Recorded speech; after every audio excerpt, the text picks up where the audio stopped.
The North Carolina Governor's Working Group on Veterans, Service Members, and Their Families has deep roots in the Tar Heel State going back more than a decade.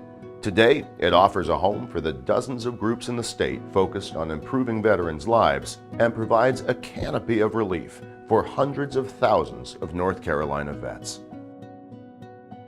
The GWG is a living, breathing apparatus of service, providing a space for veteran advocates to find new ways to better serve those who have served our country. The first seed of this awesome idea was planted in 2006 among the founders Flo Stein, Dr. Harold Kudler, Dr. Wei Li Fang, and Dr. Mike Lancaster. Over the next few years, the roots of what we now know as the GWG began to take hold, and by the early 2010s, that seed had grown into a sturdy sapling. Heavy-hitting state agencies, such as the Department of Health and Human Services and the Department of Commerce, had come on board. The Department of Veterans Affairs was fully engaged, and nonprofit groups from across the state were getting to know each other, meeting, and finding ways to work together to make veterans' lives better. In 2013, NC for Military Employment was created, NC for Me, an offshoot of the Department of Commerce. In 2014, the organization officially became a working group, before it had been a focus group, and a number of today's mainstay service providers got their start, among them Operation Home, a group committed to ending veteran homelessness, NC Strive, which helps address veterans' educational needs. Also, the first Women's Veterans Summit and Expo was held in 2014, and Veterans Experience Action Centers were established around the state. The following year, another group that's now indispensable was born out of the GWG, NC Serves, which today serves more than 13,000 veterans in 80 North Carolina counties. Also in 2015, the state doubled down on its commitment to vets, creating the Department of Military and Veterans Affairs, which promptly joined the GWG. A large part of the group's success can be traced to its unwavering commitment to key veteran issues, like curbing veteran suicide and ending veteran homelessness.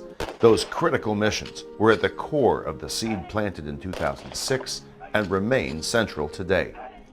In 2012 and again in 2015, the group published statewide suicide reduction and prevention plans. These are a lot of good guys, but if they're sitting at home, Over the past 3 years, the GWG has become a showcase for veteran-oriented videos and digital media outreach. I am sober. Including an original series called Words to Live By.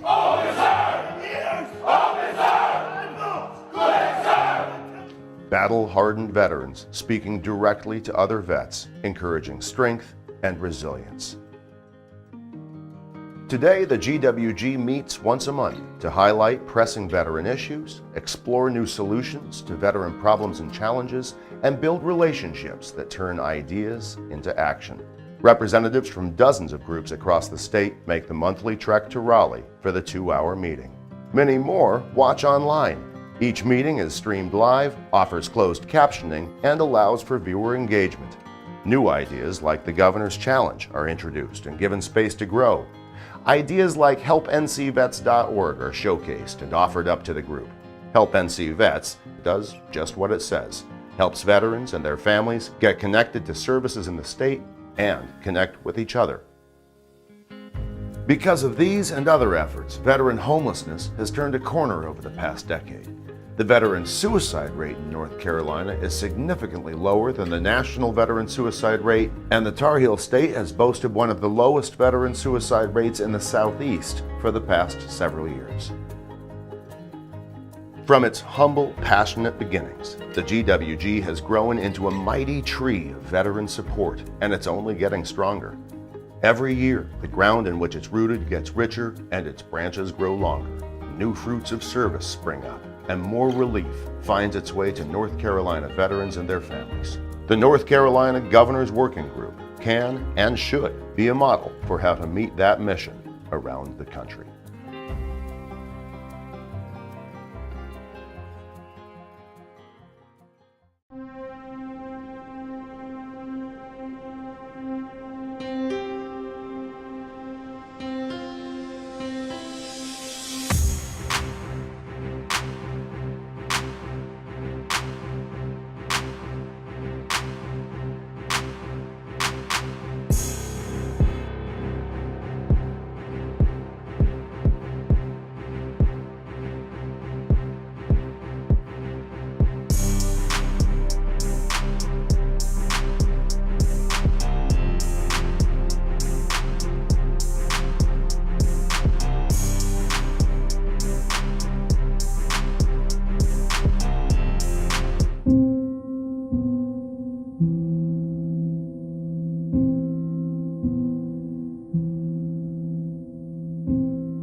really know how much of this we're going to use, but let's find out. Okay. Yeah. I'm Mark Edmonds. I'm the Chief Operating Officer for the Division of Workforce Solutions within North Carolina Department of Commerce. Hi, I'm Martin Falls. I am the Deputy Secretary for the Department of Military and Veteran Affairs of North Carolina. My name is Mark Belos. I'm the Director of the Winston-Salem Department of Veterans Affairs Regional Office. Hi, I'm Deanne Seekins. I'm the Network Director for the Mid-Atlantic Network, DISN 6. I'm Dr. Michelle Laws, and I am over community engagement and empowerment for the North Carolina Division of Mental Health, Developmental Disabilities, and Substance Abuse Services. I'm a 28-year Army veteran. I come from an Army family. My wife, my brother, my father, my grandfather. I spent over 30 years in the Army. I went from a private to a colonel. My father served in the military. He served in the Army. I have a husband who's a veteran. I have a father who was a World War II veteran who used our healthcare system. And I have a son who's enlisting in the military next week. You're talking about my passion. That's what you're talking about, my passion. What do we do here? We advocate for veterans and for the military installations within North Carolina. I am responsible for veterans care in North Carolina and Virginia, provide service to about 500,000 unique veterans. One of our overall objectives and missions is to increase the usage of our benefits. We are getting out around the state to educate veterans on what entitlements they may be eligible for. Our division has invested millions of dollars to make sure that veterans have access to the appropriate mental health, developmental disabilities, and substance use disorder services that are needed. We want to make sure that no veteran is sleeping under a bridge. We want to make sure that not one more veteran dies by suicide in North Carolina. So our part of the Veteran Support Network, this collaborative, this network is the job piece. And so we match veteran job seekers with employers. That's what we do. Any veteran that comes into the office gets priority of service. So they go to the front of the line for any job seeker services. They go to the front of the line for any funded training. They go to the front of the line for any employment services and to get them jobs. We work hand in hand with Commerce, Department of Commerce, and Workforce Solutions in particular. We can't do it on our own in the Department of Veterans Affairs. We have to collaborate and work with other people. The Governor's Working Group is a great venue. You've got federal, state, local government, you've got civic organizations, you've got veteran service organizations, such as, the Veterans Foreign War, the American Legion. All those are partners. One thing that sets veterans aside, the whole veteran community, is we leave no man or woman behind. And I think everybody takes that seriously. And so when you look at groups like the Governor's Working Group, it allows us all to come together and really help veterans that are in need. What I've really appreciated about our Governor's Work Group is we've been able to walk hand in hand and focus on issues, suicide prevention, suicide awareness. That is something that no one healthcare system, no one community partner can solve alone.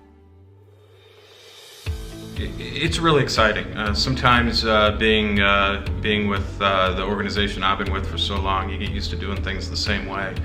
This is an opportunity to do things differently. And one of the things I'd like to say as a result of the Governor's Working Group is North Carolina is now below the national average of veteran suicide rate. Second thing is North Carolina is below the national average of homeless veteran rate. So I can only attribute that to information, education, and collaboration. Everyone has their niche, right? No one knows everything, and some of us specialize in very narrowly focused areas.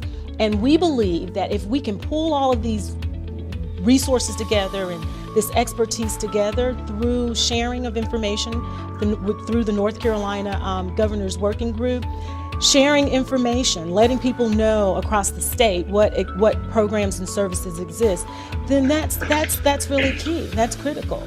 Well, first of all, good afternoon to everyone, and as usual, I want to bring you greetings from the 75th Governor of the state of North Carolina, Roy Cooper. Every day there's a win somewhere if you look at it. And that win keeps you going the next day and day after and the day after, that yes, perseverance does work, and it makes it all worthwhile.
Everyone to our February 2022 North Carolina Governor's Working Group. Today we're going to talk about housing and homelessness services for veterans and their families. You can always go to ncgwg.org to sign up for our newsletter and email updates. Also there you can find past meetings. You can find the 5-part series on the social determinants of suicide and our meetings going back several years. As well as public service announcements. So please be sure to check out the Facebook or our website, and join us on Facebook at the Governor's Institute. If you need captioning, just type in the link below, Carolina Captioning, and remember our meeting agenda and minutes are at ncgwg.org. To welcome us for the North Carolina Department of Military and Veterans Affairs, Secretary Walter Gaskin. Welcome, Secretary Gaskin. Good afternoon, everyone. Glad that we can get together again for the Governor's Working Group. We have an exciting program on the agenda for discussion. Also, we have a memo that I sent out that we'll discuss later about where we're headed in the future for the Governor's Working Group. Again, welcome everybody, and glad you could join us. Back to you, Crystal. Thank you, sir. Next up, my former boss and one of many mentors, the Assistant Secretary for Veterans Affairs, Mr. Terry Westbrook. Welcome, Terry. Thank you, Crystal. I appreciate it. Welcome to everyone at the Governor's Working Group. Thank you so much for being part of the way we do things. For an update from our folks, first off, I'll hit a few of the points here. Number one, our state veterans homes are continuing to have great success with their vaccination rate. They're certainly over about 95% overall for their staff and residents. There's probably about 20. On average, you'll have at least 2 members per. Okay, somebody was not on mute, but so anyway, the state veteran homes are doing well. They've only got about 20 people or so that are unvaccinated for whatever reason, medical exemption, religious exemption, whatever, but very good. The bullet number 2, I really like to hit on. Our guys have managed their facilities back to the point that they have 0 positive patients and 0 positive staff due to COVID-19. They've gone through a little bit of an outbreak with the Omicron variant, but they've come back now back to 0, which is a significant milestone to hit.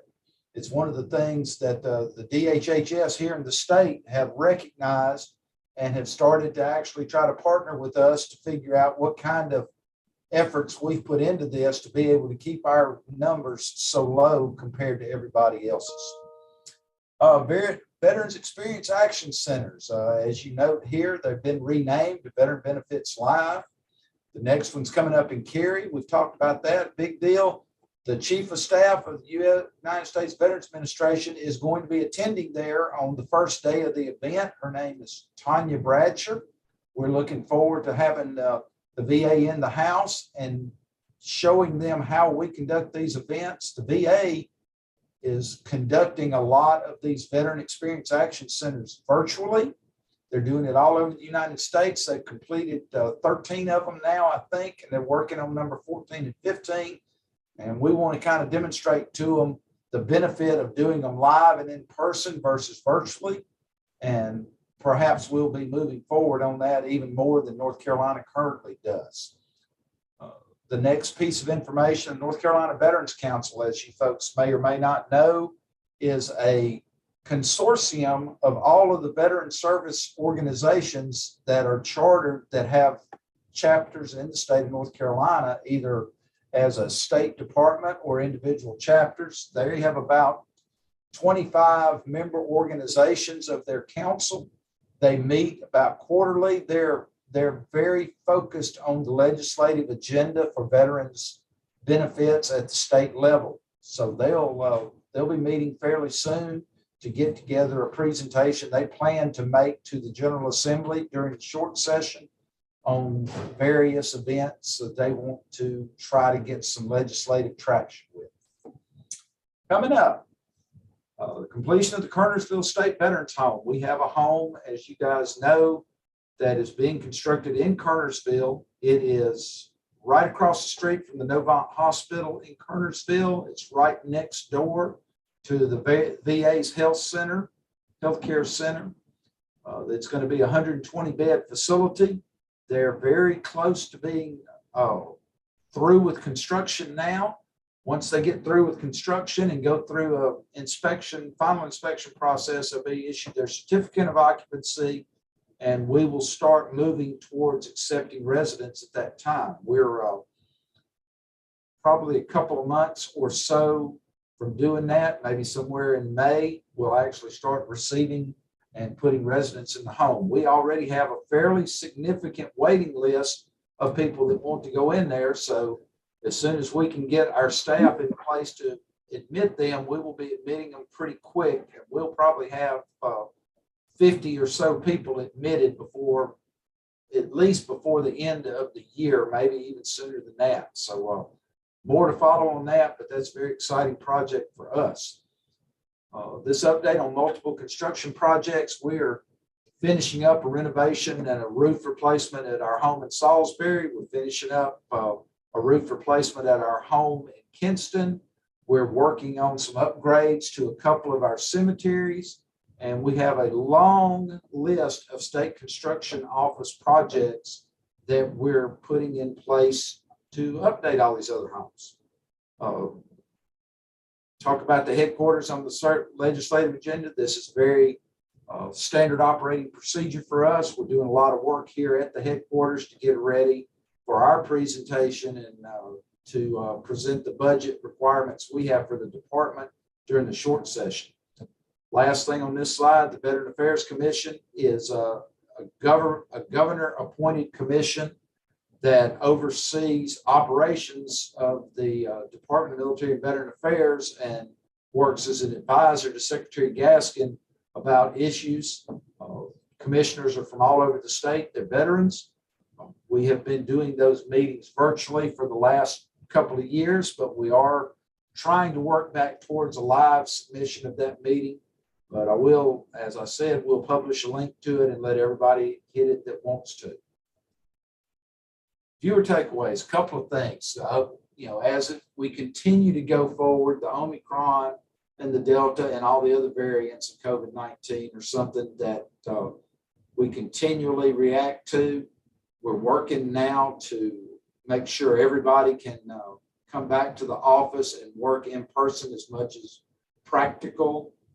The positivity rate still well above 10% statewide. A lot of our counties are starting to get better, but we just still are very cognizant of what we need to do to stay safe from that. So we do encourage everyone to continue the governor's priorities of vaccination, vigilance, and washing. And the last thing is there is a lot of activity we're going to be dealing with in the legislature this spring during the short session. We'll be spending a lot of time working on that, and we may very well reach out to some of you for some help or some advocacy as time goes by. Crystal, that's all I have, I think. So thank you very much. Thank you so much, Mr. Westbrook. Next up, we have Mr. Paul Cruz.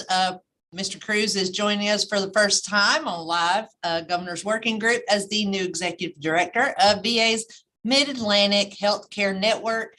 Welcome, Mr. Cruz. It's such a pleasure to have you with us today. Thank you, Crystal. I appreciate it. And it's really great to be here at this meeting. And Crystal, how much time do I have? 5 minutes. Oh, okay. I want to try to get through this pretty quickly. And is there a slide deck or is not? Yeah, we did. So if I can go back one slide real quick, Crystal, if you're the one that's driving it. So I want to try to do this as quick as I can in this 5-minute period.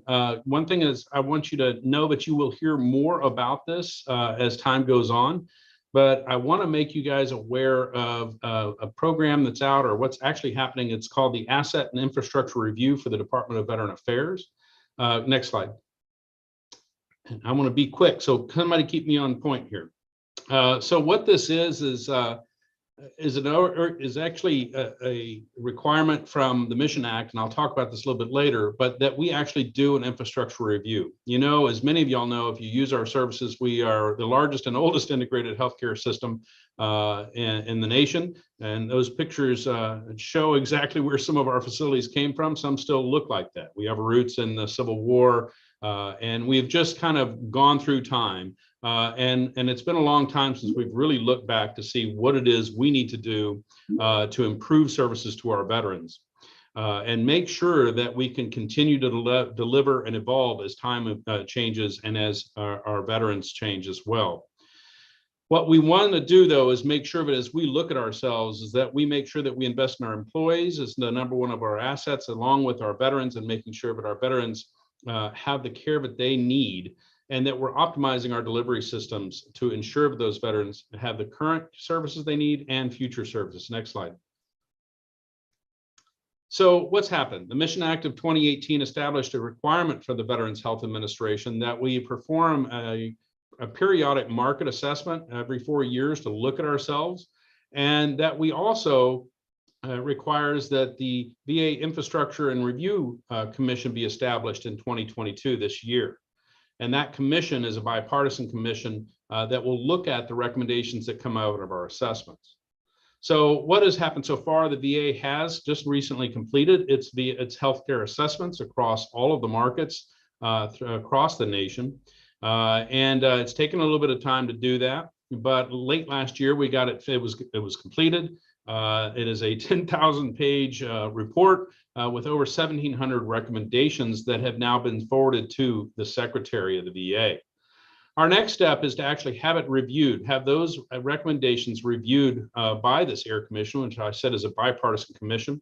So the Secretary originally was going to get this put through in February, but it's now March 14th that these are going to be coming into the Federal Register for the AIR Commission to then begin its work. Next slide. From that, the AIR Commission will have a year to look at the recommendations that have been made about all of the markets across the United States, and they will then turn over and give their recommendations to the President. The President then will review those recommendations. He's got 2 weeks, and then those recommendations will then be sent forward. If he concurs with them, they will be sent forward to Congress by April 2023. At which point Congress in April 2023 will have 45 days to either reject all of those recommendations or accept them in whole and to make that plan something that we move forward with. Next slide.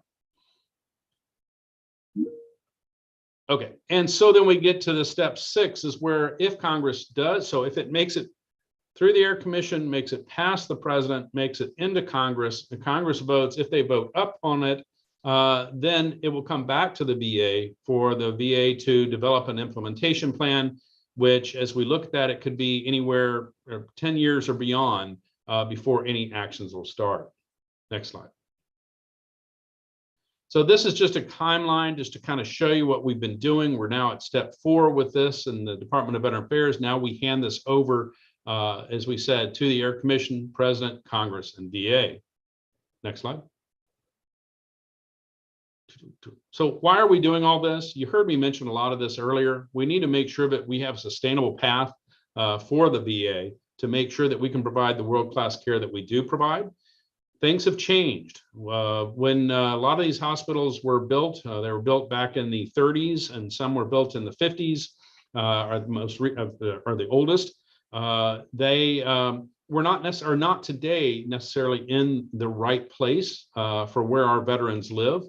And so we need to look at making sure that we align our veteran resources aligned with our veterans. We also need to modernize our infrastructure for new technologies. We spend a lot of money every year on rebuilding these hospitals and trying to shore them up and trying to make sure that they stay going. We want to integrate veteran healthcare networks so that veterans with using the Mission Act can move between community care providers and VA providers in a more seamless environment to build continued operations and partnerships with DoD.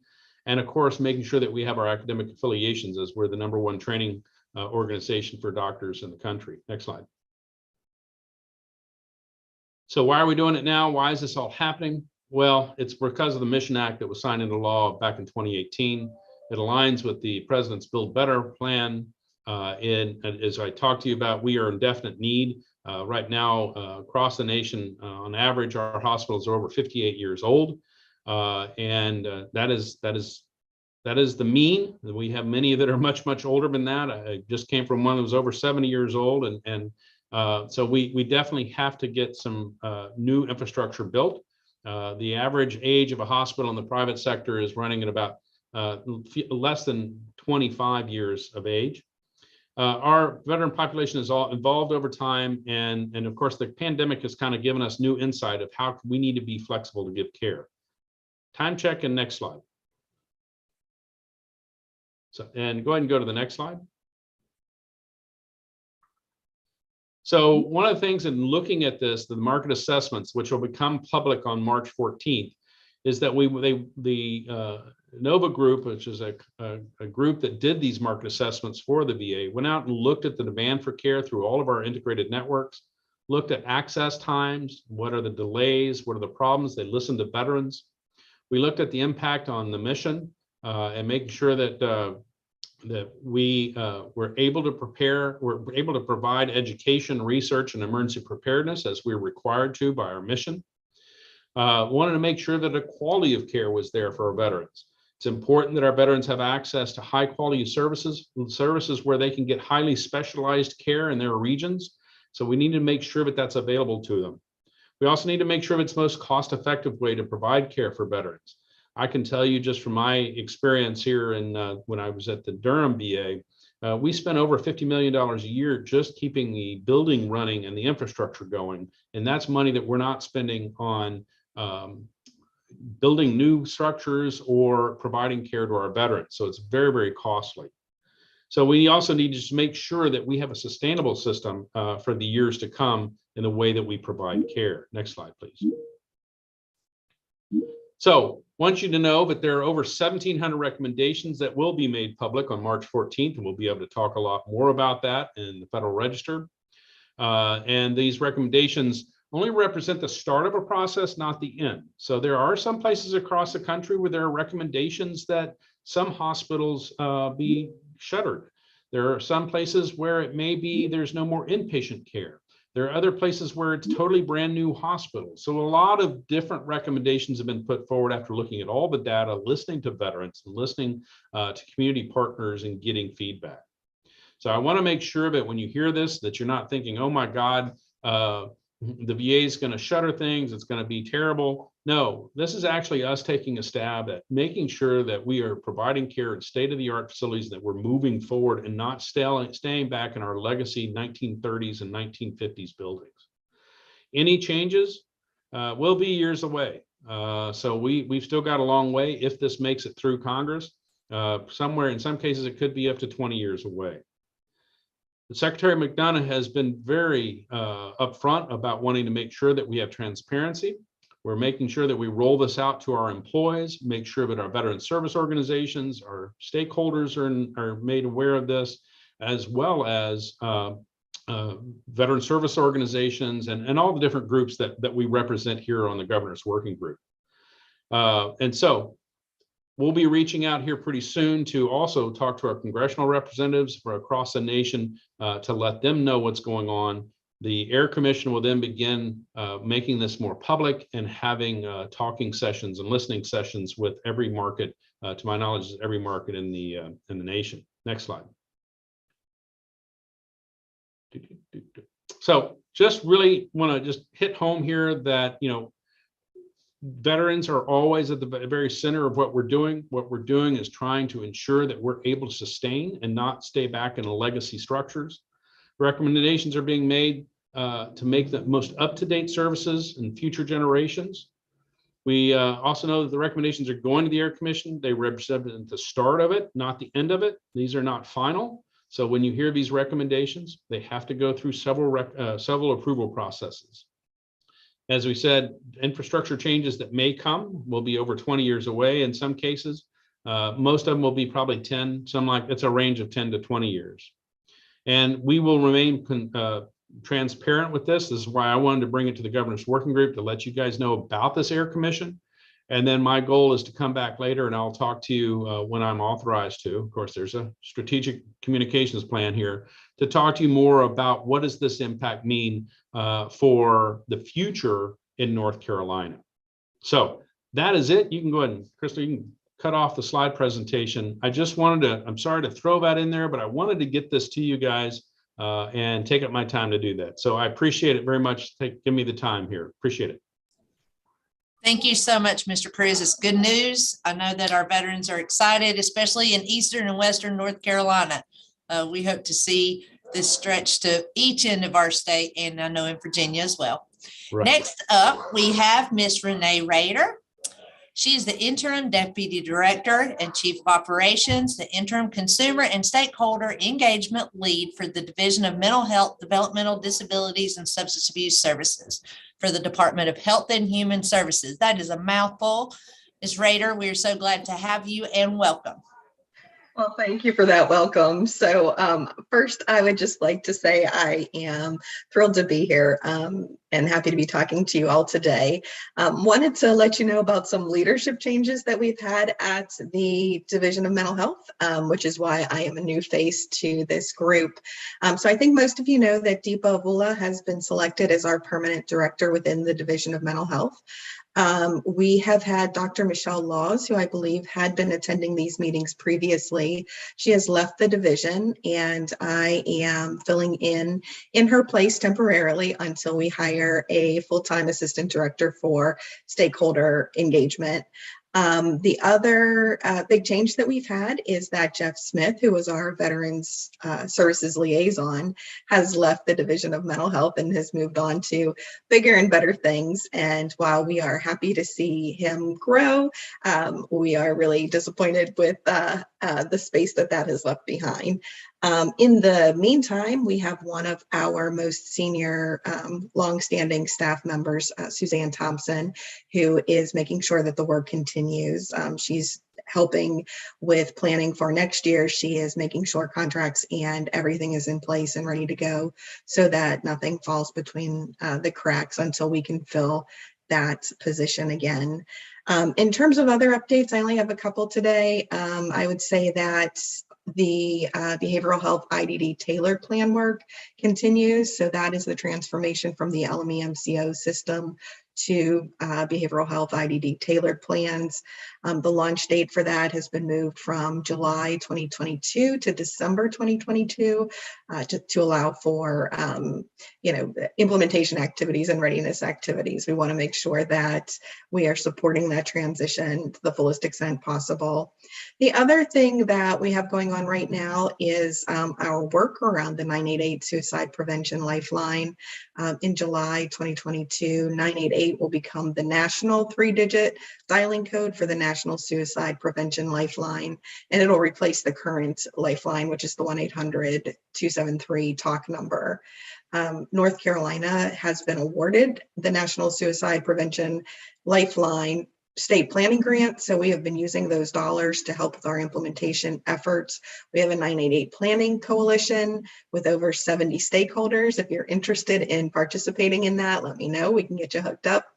And we are on target to meet the deadline in July. It has required a lot of work, a lot of collaboration with our community partners, but we are definitely on target to meet that. And we are also looking to expand our text and chat options within that. And that's all I had today. Thank you so much. Thank you for being with us. We have had a lot of change, but we always love welcoming new faces into the group. Next, I have a familiar face, Mr. Victor Glover, the State Director for Veterans Employment Service, the NC Works Veteran Services. Victor, welcome, and thank you for joining us today. Thank you, Crystal. Good afternoon, everyone. Just have a little bit of information to share with everyone.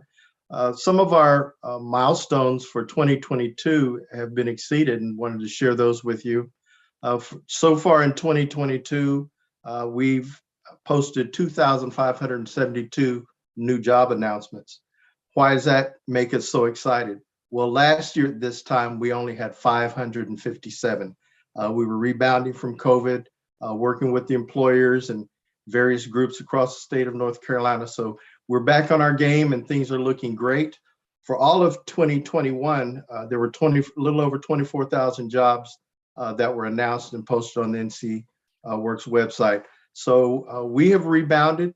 We're moving forward 100 miles an hour. Our economic development folks, our folks over at Commerce and DWS are doing a great job with the recovery. Next slide, please. Our team at Division of Workforce Solutions, we provide experienced help to veterans, transitioning service members, and eligible spouses that are seeking jobs. Our Career Center staff understands the needs and the challenges of our military. As you know, we have 6 bases across the state of North Carolina, working with the North Carolina National Guard and Reserve. As challenging as it is, working together, we accomplish a lot within our employment efforts of each one of the entities that I just mentioned. Next slide, please. How it works. Well, veterans can visit the NC Works Career Centers and take advantage of our no-cost services, such as career assessments, access to training opportunities, job fairs, hiring events, workshops, job interview preparation, even job interview preparation. If you have a virtual interview coming up, we will assist individuals in preparing and getting ready for a virtual job interview.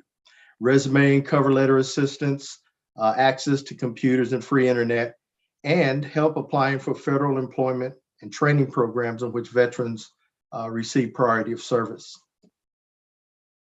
Next slide, please. Some veterans face significant barriers to employment that make it difficult for them to find suitable employment, especially veterans who are transitioning into civilian life. Most offices have specialized staff, all of whom are veterans, who work closely with employers to create more opportunities for veterans and to provide some of the following services: helping developing an employability plan, helping to develop goals, coaching in individual and group settings. We do referrals to supportive services, including the state and federal vocational rehabilitation, assist with transportation, elder care, food and nutrition programs, and nonprofit organizations that address homelessness, which we will hear a great deal of later on this afternoon. We have NC Works Online. It's the state's official job search website, and it gives veterans access to jobs that are posted 24 hours before it's made available to others in the general public. The system also provides information on training opportunities, local services, other resources available to veterans, and employers can also search exclusively for candidates who are veterans through this website. And in closing, I'd just like to share some of our resources. Of course, you can go to the Governor's Working Group. Next slide, please. And pull up my slides, and we have our contact information. My information is on there, victor.glover@ncommerce. Also, you can go into the site and find all of our career centers across the state, and also put in 3 of our partners there that you could reach out to. NC for me, North Carolina for military employment. And we have a veterans portal attached to NC Works now. You can go into NC Works, and up in the top right-hand corner, navigate your way to the veterans portal, and it'll provide further assistance for veterans and transitioning service members. I appreciate you all giving me this time, and thank you very much. Back to you, Crystal. Thank you so much, Victor. Good news. I like that veterans portal. Next up, and certainly not last, Mr. Mark Belos, the Executive Director of the Winston-Salem VA Regional Office, and our good friend in the benefits world, Mark Belos. All right, thanks, Crystal. Well, you talked about all the new people coming on board. I guess feel like one of the old ones now at this point, so been around a long time.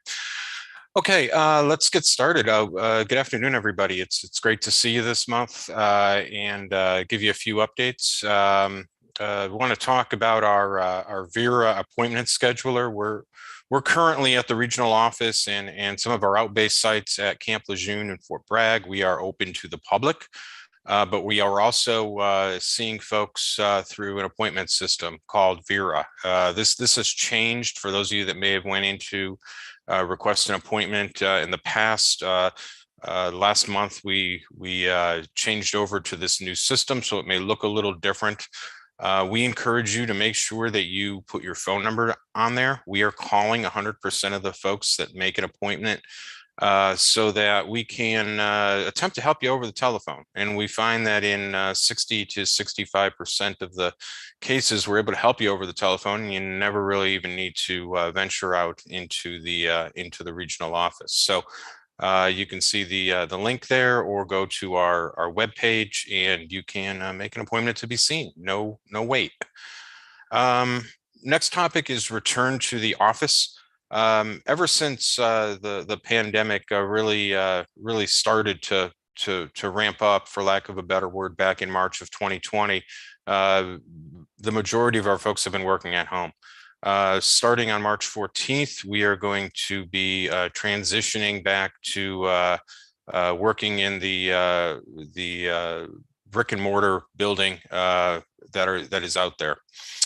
So that is going to start occurring. You shouldn't see, as the public should not see, any change in our services, or whether our folks are working at home in a telework situation or working in the office. We're still providing many decisions to folks to get them a decision on their service-connected disability. So we're going to be transitioning back to the office soon, but no big change for anybody else. The Board of Veterans Appeals hearings have been on hold for in-person hearings. That means that if the administrative law judge that works for BVA they're not traveling to the regional office at this point. So those have been on hold. Excuse me.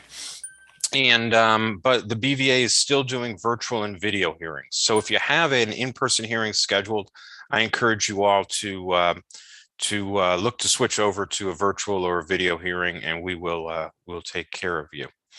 As Terry mentioned earlier, we're doing what is traditionally known as a VAC, and we are renaming it Veterans Benefits Live VA in My Town. In this case, it's being held in Cary, North Carolina. VACs are being done all over the country. I think Terry mentioned, made a good point that some of them are done virtually. We like to think that we do the best job in the country here in North Carolina. We quite often have folks coming from all over the country to our VAC events. So we've rebranded it. It's being called Veterans Benefits Live. We are live.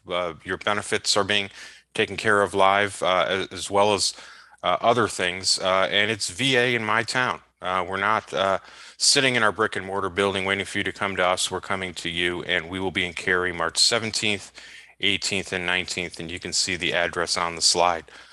This isn't just us from the regional office working with you on your claims. We've partnered with our friends over at the hospital. They're going to be helping us out, and many other entities will be there to assist with all types of veterans benefits. So we look forward to seeing you there March 17th, 18th, or 19th. I believe that's a Thursday, Friday, or Saturday.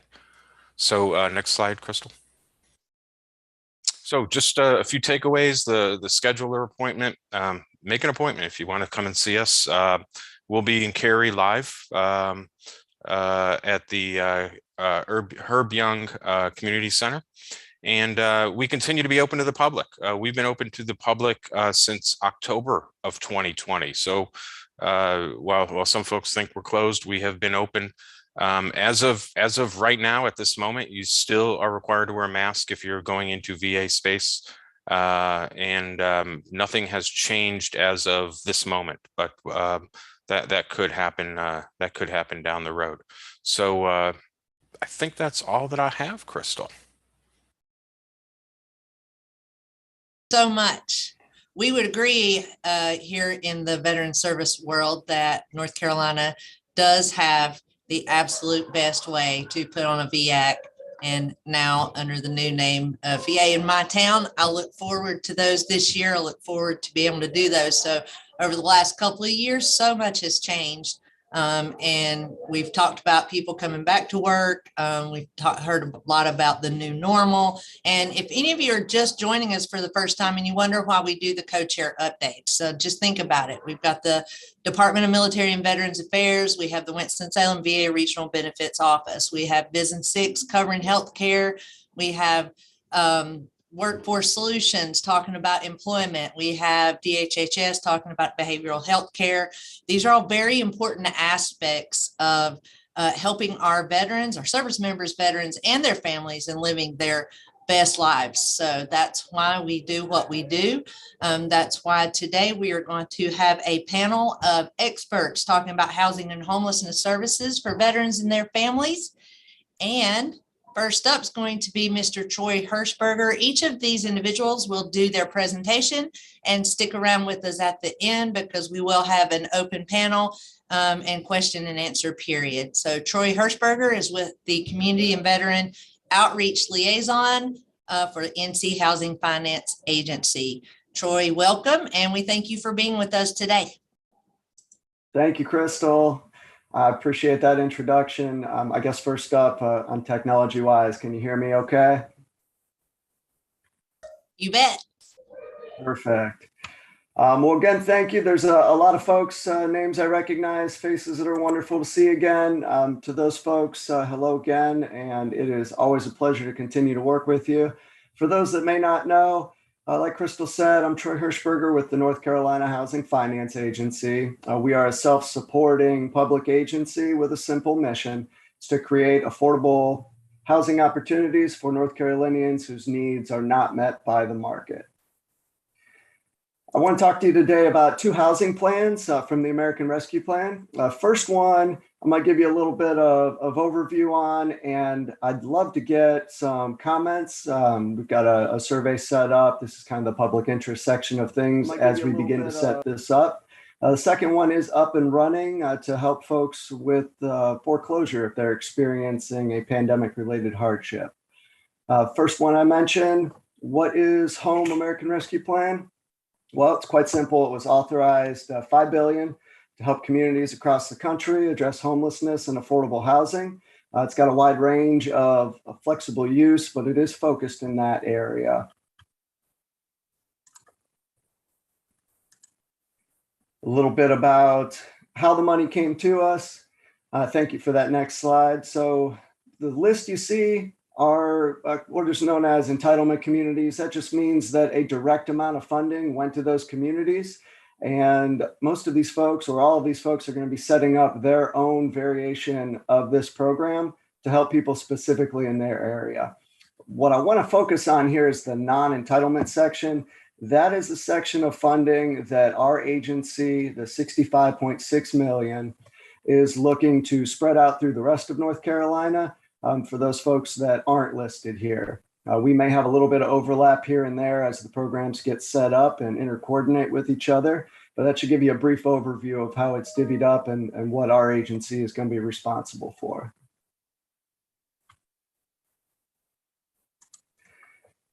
Let you know a little bit about the intentions for the populations in this money. It is set up for those that are homeless or at risk of homelessness, and we are also expanding it a little bit for some other populations. As you can see, those that might be fleeing domestic violence, dating violence, sexual assault, stalking, or human trafficking.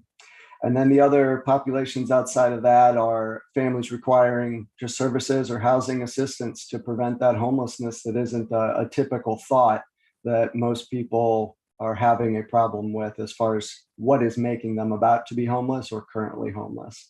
And of course, this includes veterans and their families. That doesn't mean that you can't have a veteran in your family and qualify for it, as opposed to being the head of the household and being that veteran. And next slide, please.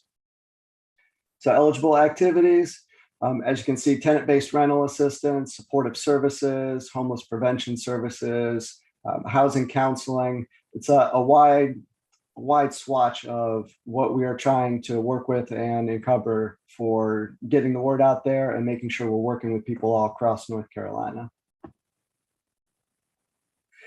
This is more informational for folks. A lot of people don't realize that there are 26 counties all throughout the North Carolina here that do not have emergency shelter. And our hope is that this is going to help combat some of that. A little more information for folks that are thinking about how this program could potentially help people in their area. For extremely low income and for very low income, there's a little bit of information on how this is throughout North Carolina. A lot of people don't realize how many people are going day to day, but are still very low income, qualified, and extremely low income. Next slide, please. And then here's the ask for us. We want to know your thoughts. We want to know what unmet needs that you see among veterans at risk of homelessness or that are experiencing housing insecurity. What are the gaps in the housing inventory or the shelter systems? How can home art be used to address these needs and gaps? And then the survey link here and the website, that is the venue for you to let us know what your thoughts are, how best we can set this program up, and how best it can serve veterans and North Carolinians in your area. Under our Homeowners Assistance Fund, this is the program I mentioned earlier that is currently up and running. It is up and running as of Monday, January 31st. This was long awaited. It did come out of the American Rescue Plan Act of 2021. It is known as the Homeowners Assistance Fund. So if you hear me say half later, just know I'm talking about the same thing. And it was created for homeowners financially impacted by the coronavirus pandemic to help prevent mortgage delinquencies, defaults, displacements, and foreclosures. That's a wide range of things. They have to be financially affected by the pandemic. And I can go into a little bit more details about that later.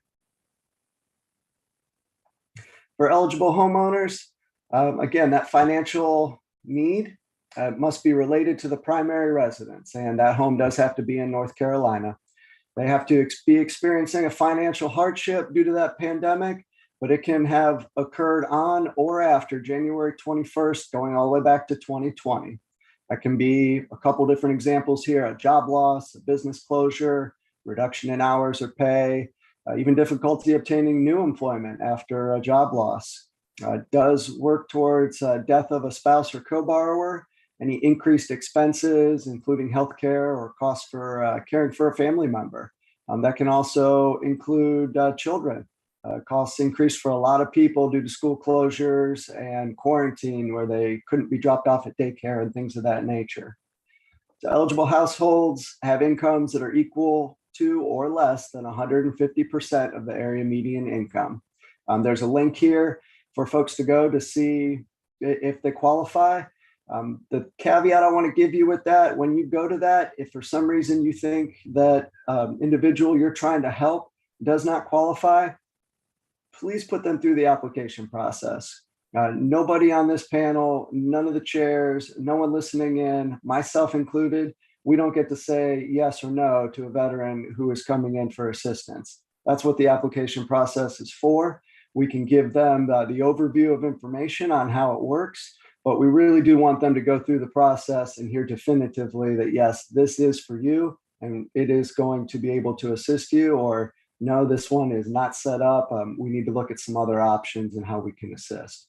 Some of the property eligibilities, they're listed there, but essentially if you have a home and it's in North Carolina, that is what we are looking to cover. Available assistance, again, a wide range, but it is for folks with their primary home.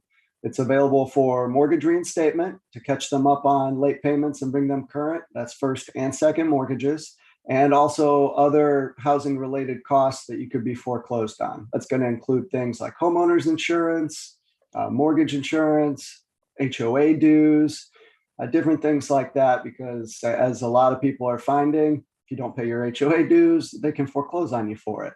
So we don't want to leave something out and bring them current with everything else and have them still get foreclosed on. The maximum assistance for this program is all the way up to $40,000 per household if they should need it. The payments are made directly to the mortgage servicer or the third-party person. And the wonderful thing about that is that a veteran isn't going to get a check and then have more to balance on their plate than what they're already doing and have to divvy that money out and get it to the right people. We're just going to help with this program and go directly to where it is that that money needs to go. So how can homeowners apply? Nice and easy. You click and go to nchomeownersassistance.gov, see if I'm eligible and apply. For those that either do not have the internet access or just more comfortable talking to somebody on the phone, I get it. I'm the same way. I'm the older version of Italian folks where I just enjoy talking to people. So we do have a call center as well. It's 855-MY-NC-HALF. It's 855-696-2423. And housing counselors are able to assist clients with their application submissions. I do want to stress here that it is free to apply to this. So at no point will anybody, a housing counselor, someone related directly to the program, our agency, nobody will be charging application fees and things like that to any veteran who needs it. If you do hear about that, please let us know. My contact information is right here. As I mentioned, Home ARP again. Please do feel free to submit any thoughts, concerns, questions in that survey. Let us know how you think that program could be stood up and with the best possible results for veterans in your area. And then the Homeowners Assistance Fund, please let me know if you have any thoughts or questions on that. I want to make sure that we're getting the word out as best as we can, as far as we can, all throughout North Carolina, to everybody that actually has a need for it. And we don't want to see them lose their home. My email address, my phone number is there as well. With that, Crystal, our board chairs, everybody listening in, thank you very much for taking the time out of your day. There's a lot going on in the world, and what you all do here and what we love partnering with you to do for our veterans in North Carolina is extremely important. And I appreciate everybody taking that time. Thank you so much, Troy. You are so appreciated because you are part of a problem-solving group, and we're so glad to have you. Stick around. We're going to do some Q&A at the end. Next up, Brandon Wilson could not be with us today, but Jessica Rice, Assistant Director of Housing for the Asheville-Buncombe Community Christian Ministry, Veteran Services of the Carolinas, and a wonderful partner organization. We love working with them. Jessica, welcome, and thank you for being with us today. Thank you for having me, Crystal, and thank you everyone for joining in and learning a little bit more about veteran housing resources in North Carolina. Main presentation today for me is going to be on supportive services for veteran families. That is a grant that I'm the director of, and we'll go to the next slide and I'll tell you a little bit about it. So supportive service for veteran families, what does that mean? It's a housing program. It follows the Housing First model. We're looking to take individuals that are facing homelessness or about to experience homelessness and move them into permanent housing. It can look a variety of different ways. We can talk about moving them into a rental unit. We can talk about moving them into a subsidized unit if they need help with a voucher or some additional funding sources. There are a lot of different opportunities for veterans and their families to move into units utilizing these funds. These are VA federal funds that are awarded to community grantees. It is an award process. You do submit an application. And if we go to the next slide, I'll show you a little bit about which organizations those are in North Carolina. So there's 6 community providers that have been awarded the funding for 2022. They're listed on there across the map, and we cover about 97 counties of North Carolina. So just about 3 counties that don't have SSVF coverage. And we're happy to talk about those counties if we encounter individuals that do need housing. There may be some other options available there. This team or the group of these individuals, they meet every month on the North Carolina SSVF cohort. We talk about how we can expand our SSVF program, what we do differently, and how we can kind of become a united front as SSVF providers in North Carolina. It's awesome. It gives us an opportunity to take the guidance that we receive at a federal level and really make it applicable for each of our communities, whether that be rural or metro areas. Next slide. So when you talk about SSVF and housing, that's a housing first model. You're looking at moving individuals quickly, having them move into housing, having them stabilize with whether that be financials or income or wherever they're getting their funding source to stay in those units. But there's so much more that comes along with putting individuals into housing. There's going to be support around them in other areas or other human service needs. We during the pandemic, we received some additional funding called CARES funding as part of the Stafford Act that allowed us to hire on healthcare navigators. So these are individuals on our team that integrated with our housing case managers and started working towards healthcare goals for veteran individuals alongside of the housing needs that they had. This was a great opportunity. They actually helped us with a lot of our vaccination clinics and help us set up to make the vaccine available to our veterans while they were experiencing homelessness. It helps them gain access to local VA or outside resources for healthcare. So if they're not eligible for VA care, they can still receive services through a healthcare navigator as long as they're enrolled in our housing program. So just having someone come alongside them, make sure that they're advocating for themselves, letting their doctors know what they need, making sure that they have transportation, that they're making their appointments. It's a community health worker that really walks alongside them during their healthcare journey. They can help coordinate things such as mental health, substance abuse. We have some that do diabetes training or even just nutrition. They also help trainings for our staff. So our housing case managers and our housing teams also receive training from healthcare navigators on some of the resources that may be available to their veterans and how to ask those questions and make sure that they're getting those needs served. They address barriers to healthcare. So if there's some service that's not being met, if an individual needs dental or they do have a transportation need, they can help with that. And then they create referrals for healthcare needs. So they're not doctors, but they do help connect to those individuals. And next slide, please. Another potential funding source that we received is for our legal services. So each grantee received funding where they can either hire in-house consultation, or you can contract out with a legal provider to provide legal services to individuals enrolled in the housing program.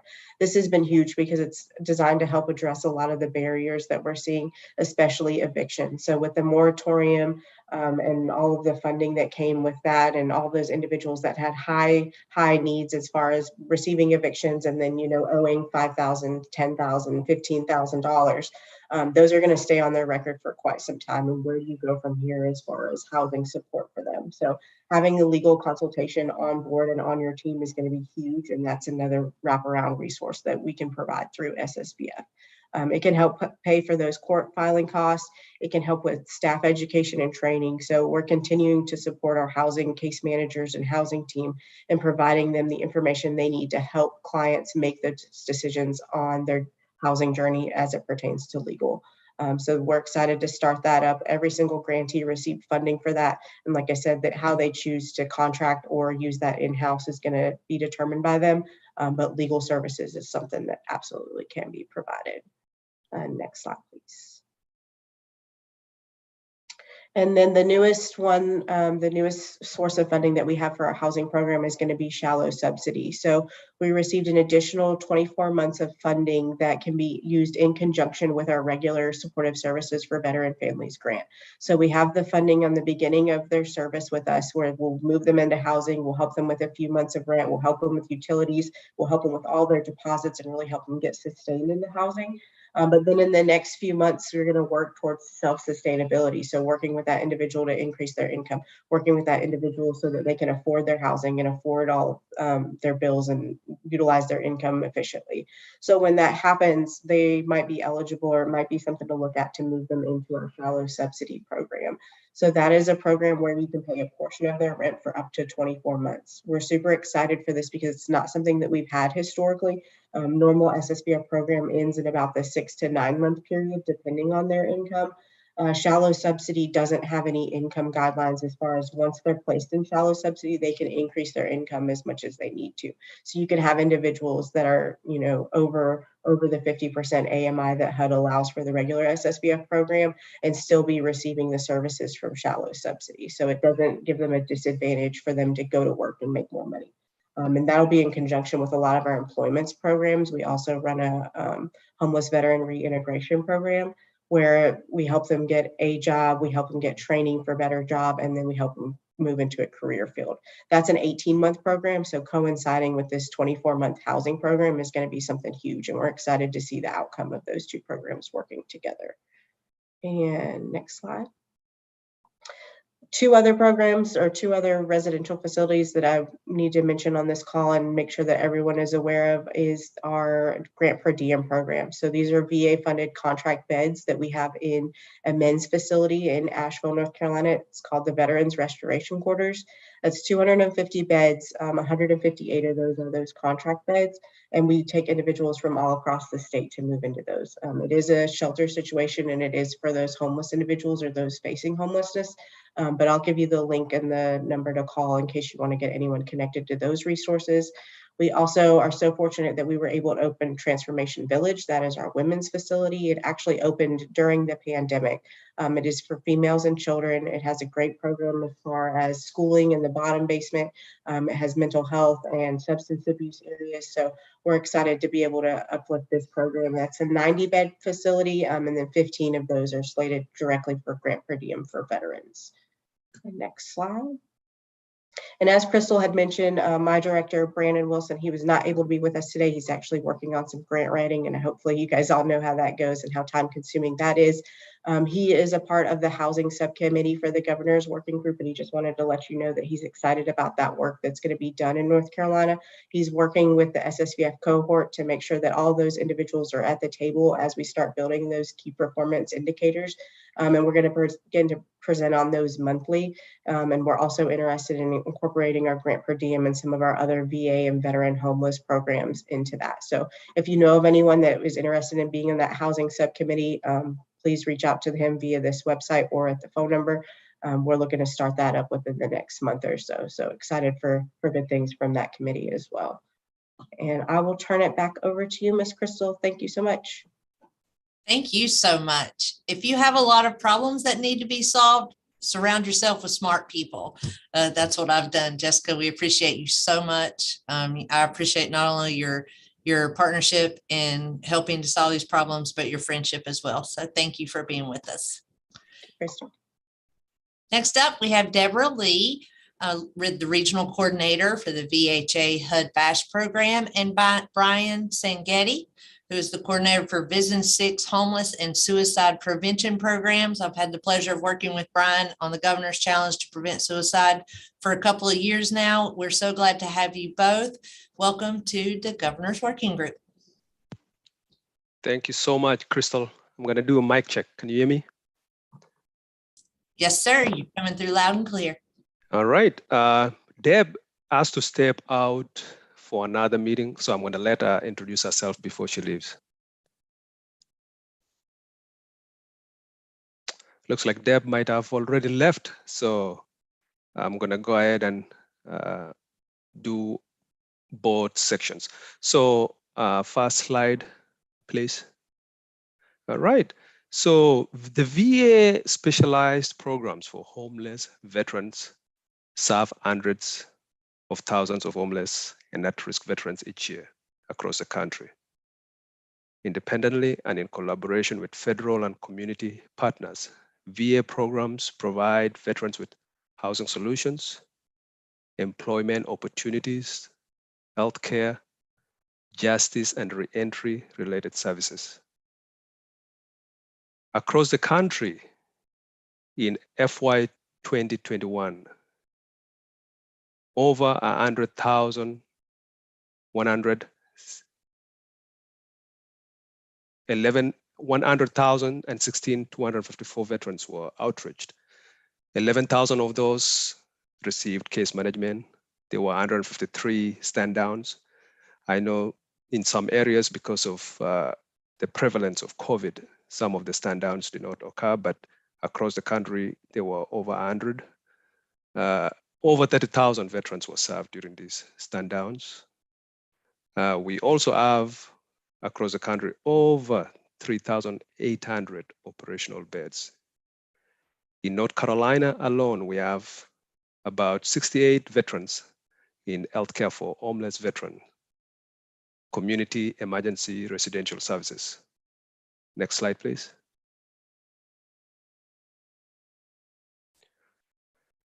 The permanent housing program that we take a lot of pride in the VA is the Housing and Urban Development, Veterans Affairs, Supportive Housing Program, which is a partnership between the VA and the Housing and Urban Development.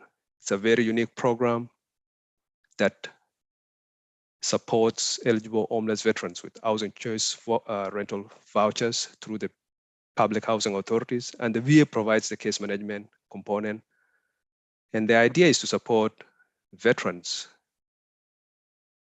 who are recovering from physical, mental health problems, substance abuse disorders, and other issues contributing or resulting from homelessness. HUD-VASH subscribes to the principles of the Housing First model of care. Housing First is obviously one of those evidence-based practices that postulates that moving folks rapidly out of homelessness and wrapping them around with supportive services allows us to realize better outcomes. The program goals are to help veterans and their families gain stable housing while promoting full recovery and independence in the community. Next slide, please. By the end of fiscal year 2021, the total number of vouchers that were allocated across the country were over 100,000. 2,280 of those were in North Carolina. Currently, we have 1,903 vouchers that are currently in use. Of those, 1,810 veterans are currently housed who are formerly homeless.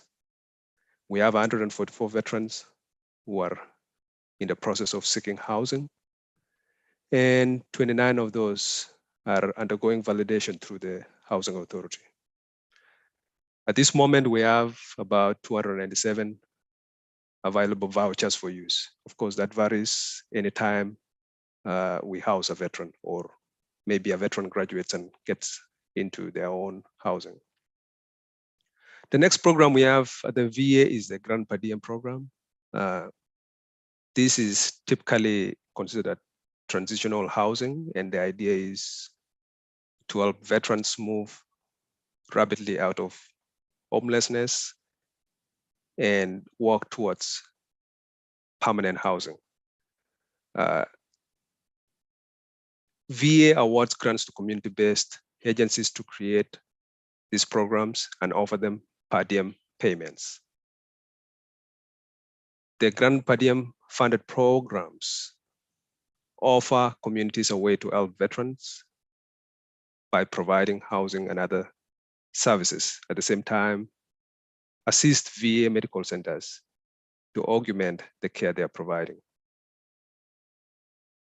Across the country, we had over 22,000 veterans who were served with over 12,000 operational ground and Ph.D. beds. Here in North Carolina, we have a total of 275 veterans enrolled in Ground per Diem program.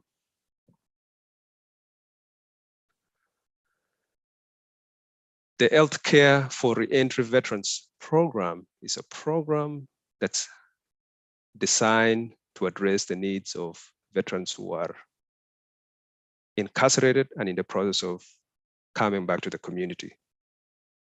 The goals obviously are to reduce the impact of medical, psychiatric, and substance use problems while those veterans are readjusting back to the community, and decrease the likelihood of those veterans ending back incarcerated.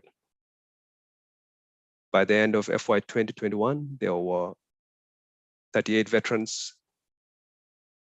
There were about 5,890 veterans across the country in the program. Here in North Carolina, we currently have 38 veterans in that program. The sister program to that is the Veteran Justice Outreach Program, and its purpose is to prevent homelessness and avoid unnecessary criminalization of mental illness and then extended incarceration among veterans. Typically, they work with the jails and treatment courts, and this is accomplished by ensuring that eligible justice-involved veterans encountered by police have access to timely mental health, substance use, and homeless services when clinically indicated. Across the country, 38,990 veterans were served. 95 veterans are currently being served by our Veteran Justice Outreach specialist in North Carolina. Next slide, please. The domiciliary care for homeless veterans provides time-limited residential treatment to homeless veterans with mental health and substance use disorders, co-occurring medical concerns, and psychosocial needs such as homelessness and unemployment.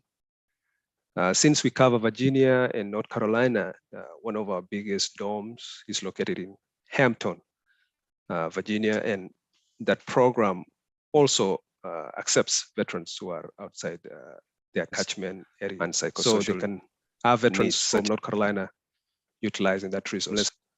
Again, because of COVID-19, there's been some impact on those programs.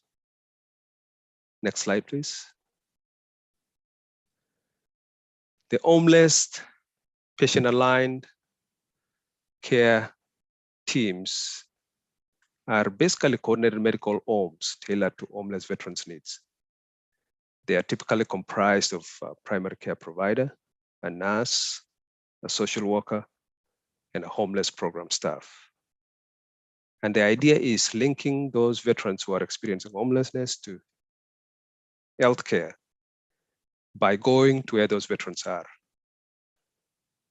They do this by coordinating their healthcare while helping them obtain and stay in permanent housing.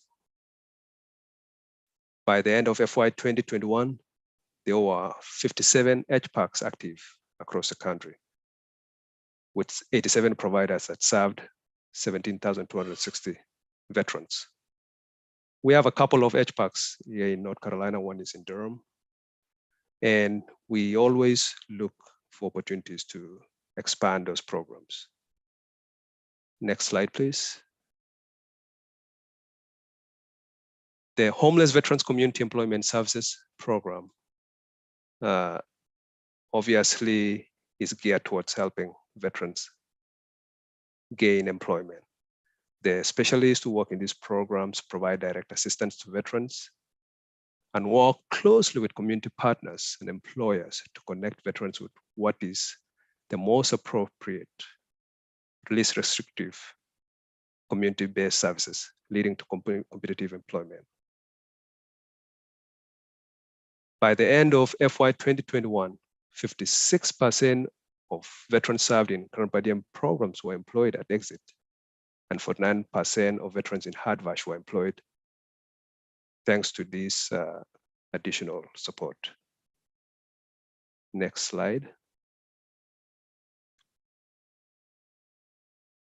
I think I'm not going to touch on SSVF because Ms. Rice already touched on that. So we can skip that. And that's it for me. Thank you. Thank you so much. Stick around because we are going to do a Q&A. First, I would like to quickly talk about the Veteran Support Specialist Training Program. Many of you have heard of this program before.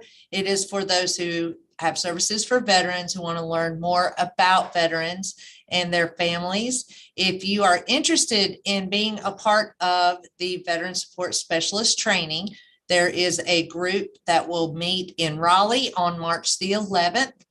We can give you more information if you go to the NCGWG.org website and find out more information there. You can contact one of us here at the Governor's Working Group. And the second class is going to be on March the 25th here in Charlotte, North Carolina. If you want some more information and you're not sure who to reach out to, go to milvets.nc.gov under services and benefits, find your local veteran service officer, and that individual can help point you in the right direction. They can point you to me or again to someone at the Governor's Institute.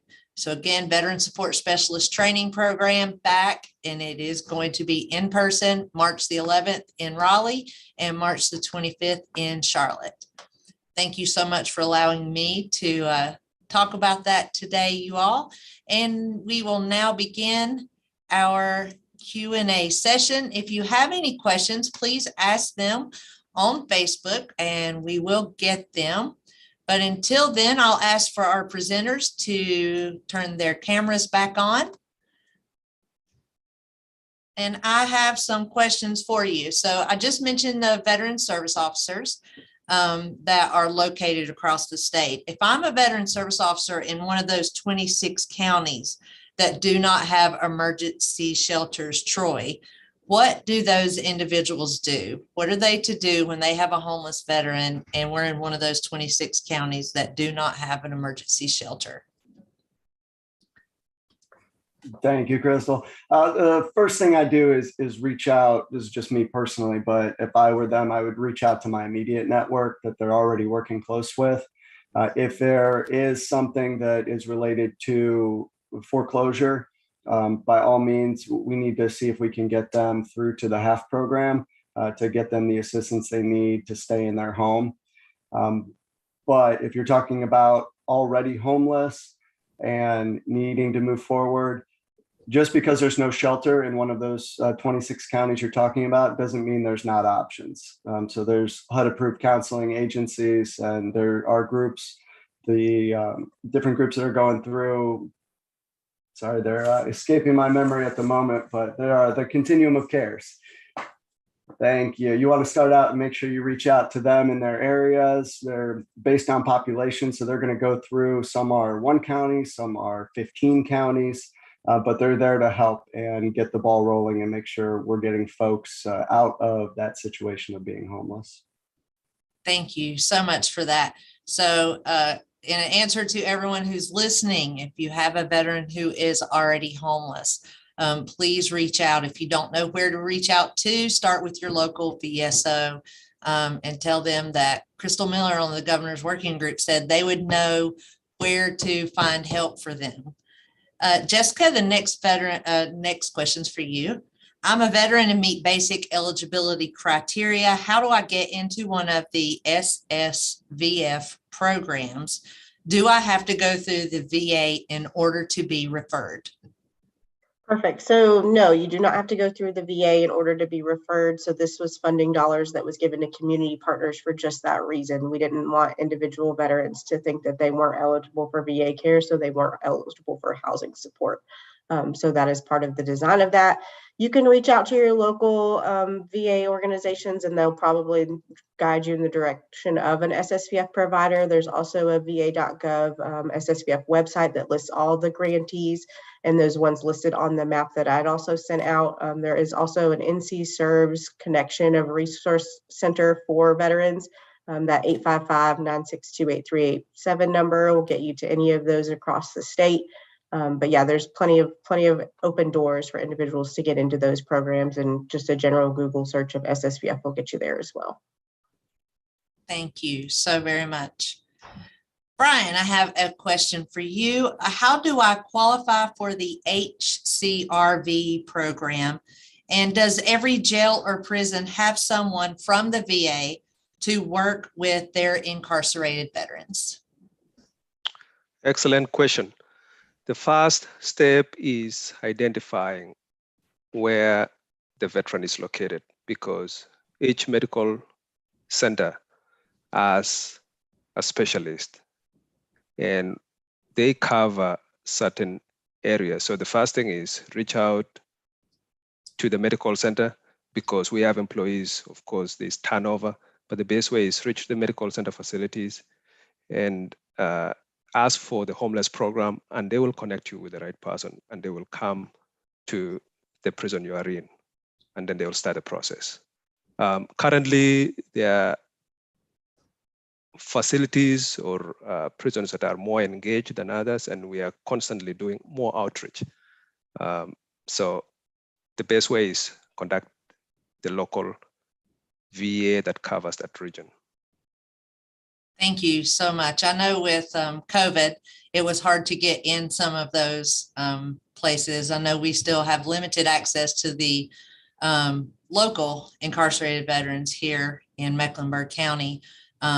But I know everyone's working as hard as they can to overcome that. Lucas Verbersky, there, the Durham's Justice Outreach individual, has helped me greatly throughout the year. So you heard it there. Reach out to your local VA medical center and tell them you need assistance with an incarcerated veteran if you've identified one in your county. All right. Let's see. Back to Troy. If a homeowner has been adversely affected by the pandemic, who is it that they contact? So I'll make sure I'm pulling the right slide up for you.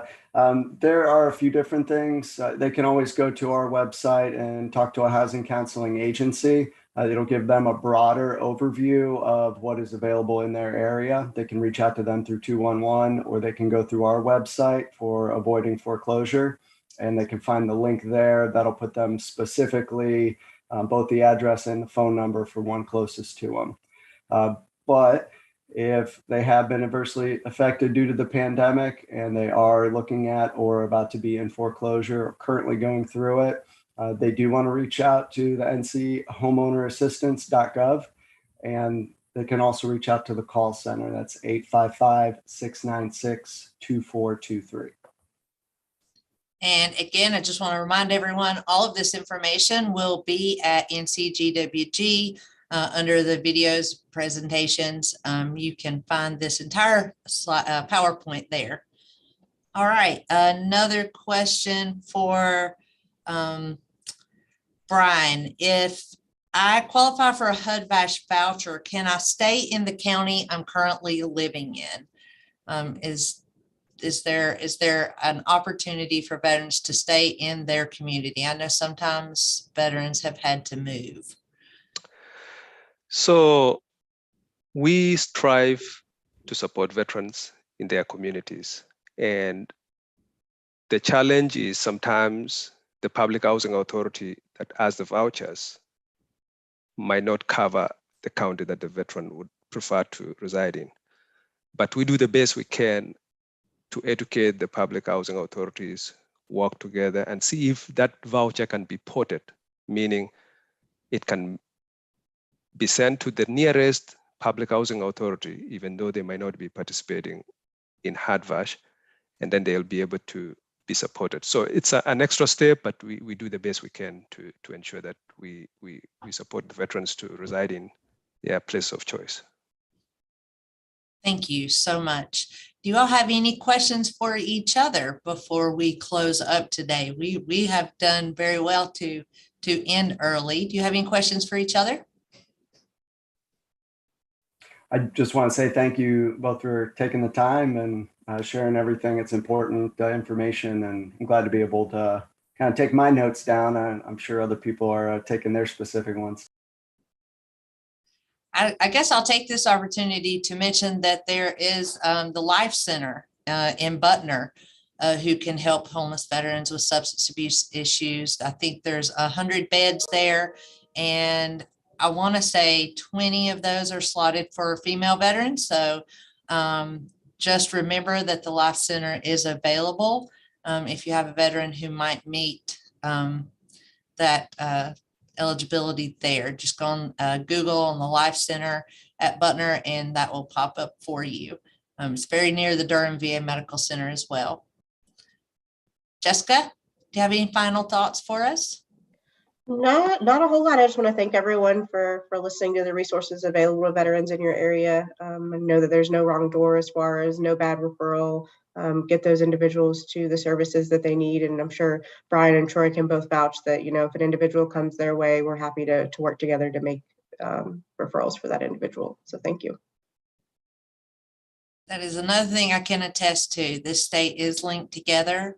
We all work very, very closely at helping each other out in all areas of veterans resources. And I just want to say again, for the VSS program, you can email Simran Olivares at Simran, SIMRAN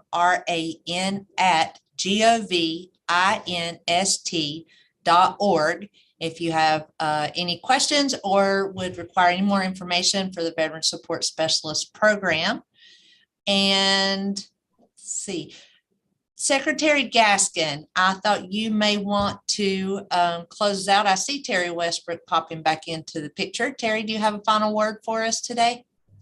Well, I was thank you first, and thank all of you for your presentations on this information, and thank you a lot for not only presentations, but actually resources that we're applying and can improve outcomes for people in the state of North Carolina. That's really what our intent with what our initiative on how we're reorganizing a little bit in the governor's working group is. And I was going to ask the secretary if he particularly wanted to take a few minutes and talk about our reorganization plan before we close out, or if he wanted me to.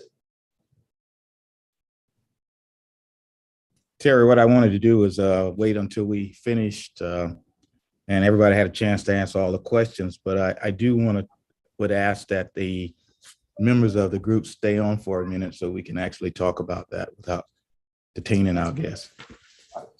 Thank you. All right. More intel, let him know. I will wind us down then for all of our guests. Remember, our next meeting is on March the 24th, and we'll be talking about military transition. So a lot of resources for those service members transitioning. And we thank you for joining us today. Please join us again next month. And remember, at ncgwg.org, you can find all of our presentations. And remember, at milvets.nc.gov, you can find your local veteran service officer. Remember 211. Remember, NC Cares 360 and NC Serves are there to link you to resources. And that is all for today. We wish you well, and we will see you next month.